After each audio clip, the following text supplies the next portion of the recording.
the big reveal. And that takes us into chapter 5, where Volke is going to go talk to his father.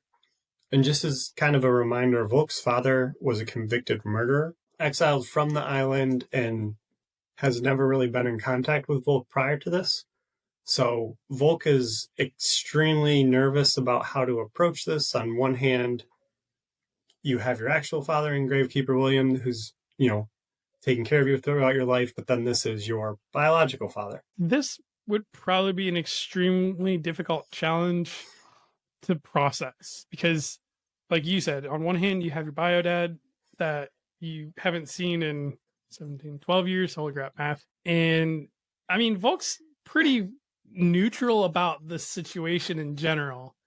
He's nervous, but he's not sure, doesn't hate the guy, doesn't like the guy, doesn't really have any opinion. So Volke is on his way to his father's cabin, but before he can actually knock and have a conversation, the ship shudders.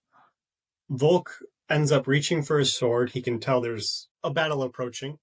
Realizes that his sword was broken, so he doesn't really have a weapon at this point. He had given the shield to the Frith Guild so that they could use the compass for it, so no sword, no shield. When he gets up to the deck, he realizes that they're being attacked by grifter crows who have been deformed with the plague. I thought this was strange just because crows are carrion birds to some extent. They pretty much eat whatever, but apparently they don't eat men. So they are able to be infected by the plague.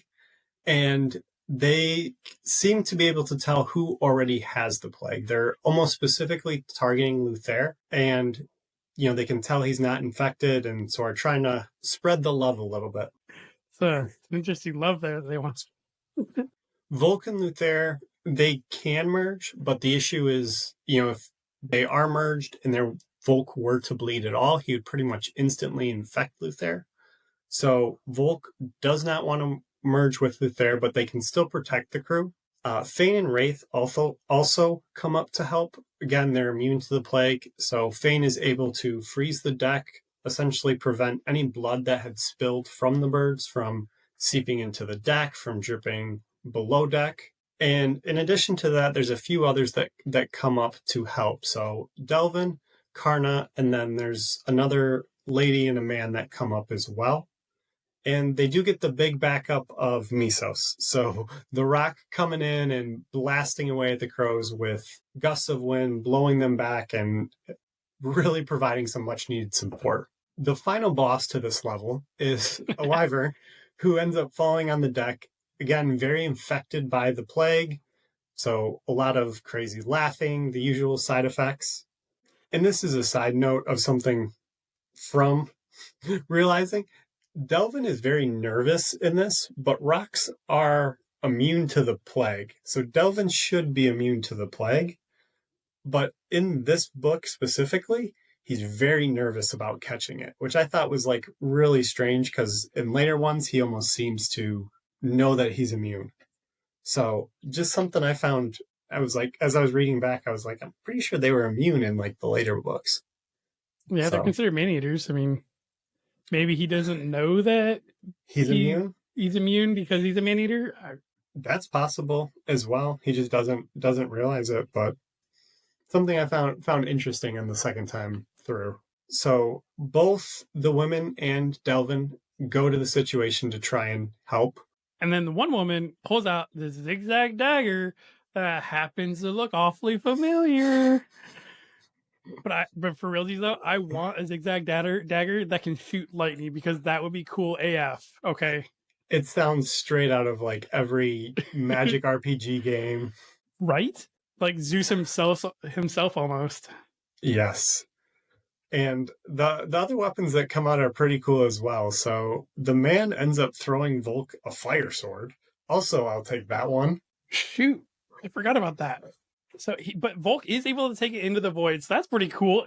Is it still on fire, though, when it's in the void? How does the void work? Does the void... He can't breathe in the void, so the void might not have oxygen, which could prevent the sword from being on fire in the void. But it's magic. It doesn't need oxygen. That's true as well. So...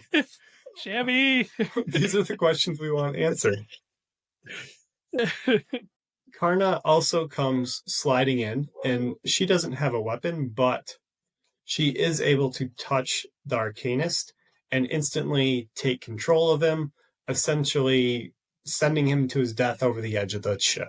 Don't make her mad again. Yeah, she just has to touch you, and you are in for it.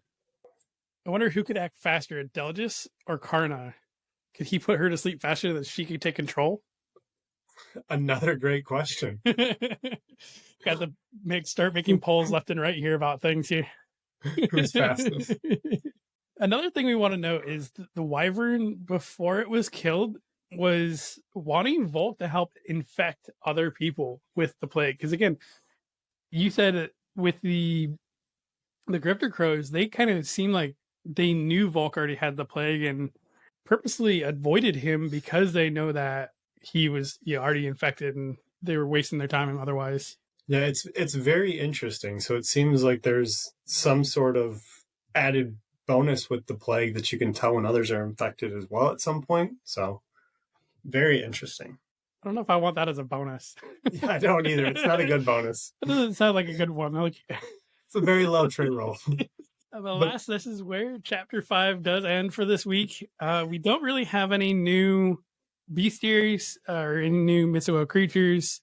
At the time of the recording, we're in basically the last week of May, and talking with Shammy, her bestiary is in printing at the moment. So it will be coming out, and is probably going to be out around the time this episode airs. However, she has asked that we refrain from adding any additional information that's in the bestiary until it is officially out into the hands of those that paid for with the Kickstarter. So, respecting her wishes, we will keep some information in our back pocket until it is available to everybody else. But I rest assured we will be getting that information out once we are available to. So we'll be going back through each section of chapters that doesn't have a new mystical creature. We will be updating some information along the way as or after the bestiary is released and everybody has it available to read. And yes, we do want to name drop that Shammy is a friend of the pod. So we do want to thank everybody for listening today. We do want to remind everybody that we have a new episode every Wednesday morning around 11 Eastern, 10 Central, 8 Pacific, and whatever Mountain Time does. We are on all podcasting platforms, and we are also on the YouTube as well for video. So if you would like to see Scott and I talking rather than just listening, if you want to reach out to us, you can get us at Gmail at frithguildpod@gmail.com or on Facebook or other social media platforms. Pretty much anything that any social media, type at Frith Guild Podcast and you will find us. We do want to thank the Frith Chronicles Wiki, as it is a great resource, and that there is a link to everything down in the description below for both podcast and YouTube. So we will be doing an interview in the middle of this book to break it up a little bit, so that way we also have a little bit of a break in it as well. So, Scott, do you have anything else you'd like to add today? No, excited for this newest adventure. So excited. Side questing. Side questing, yes. All right, thanks everybody.